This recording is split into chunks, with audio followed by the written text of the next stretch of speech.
అయితే మీ students batches గ్రూపులుగా వెళ్తుంటారా? ఒకే flight లో ఒక 10 మంది 20 మంది బయలుదేరిన చూస్తుంటారు. మేము లాస్ట్ ఇయర్ పంపించిన దాంట్లో అరౌండ్ ఒక 3 ఫ్లైట్స్ బ్లాక్ చేసాం మొత్తం. అయ్యో బాబోయ్, ఫ్లైట్స్ బ్లాక్ చేసాం. నిజమా? నిజంగా మేడం. స్టూడెంట్స్ వెళ్ళడానికి ఇప్పుడు మన దగ్గర నుంచి ఒకటేసారి ఆబ్వియస్గా ఇప్పుడు అప్లికేషన్ ప్రాసెస్ స్టార్ట్ చేశారు మేడం.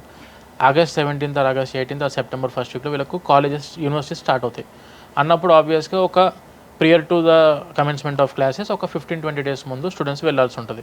సో ఆబ్వియస్గా మనకు స్టూడెంట్స్కి వీసా ఆబ్వియస్గా UK visa is 100% guaranteed visa with all proper documentation ఉంటే 100% గ్యారంటీడ్ వీసా. కాబట్టి మనం స్టూడెంట్స్కి ఏం చేస్తుంటే 1 month బిఫోర్ నుంచే ఫ్లైట్స్ అనేది బ్లాక్ చేసుకొని స్టూడెంట్స్కి ఏవైతే ఉంటాయో వాళ్ళకు అన్నీ చెప్పి ఇప్పుడు లండన్లోనా బెర్మింగమా లేదంటే ఏ ప్లేస్కి వెళ్దాం అనుకుంటారో ఆ ప్లేస్కి తగ్గట్టుగా మనము రూటింగ్ చేస్తుంటాం స్టూడెంట్స్ కరెక్ట్గా. సో అలా అయితే గ్రూపులుగా వెళ్ళి చక్కగా అక్కడ వాళ్ళకి ఒకళ్ళకొకళ్ళు తోడుండి కూడా సెటిల్ అయిపోతుంటారు మేడం. అవును. ఎక్కువ అమ్మాయిలు వెళ్తున్నారండి అబ్బాయిలు వెళ్తున్నారా? యూకే అంటే నాకు అమ్మాయిలు ఎందుకు ప్రిఫరబుల్ అనిపిస్తుంది అంటే, frankly speaking madam, majority section అమ్మాయిలే ఉన్నారు. అమ్మాయిలే. ఎందుకంటే ఇక్కడ ఫ్లైట్ ఎక్కి అక్కడ దిగచ్చు. బికాజ్ మామూలుగా 2-3 ఫ్లైట్లు మారే దేశాలంటే పేరెంట్స్ కూడా ఫీల్ అవుతారు కదండి, అబ్బో ఇక్కడ పొద్దునైతే అక్కడ రాత్రి. అంత టైం గ్యాప్ లేకుండా ఒక 5-6 గంటల టైం గ్యాప్ తోటి, టైం డిఫరెన్స్ తోటి వీ కెన్ మేనేజ్.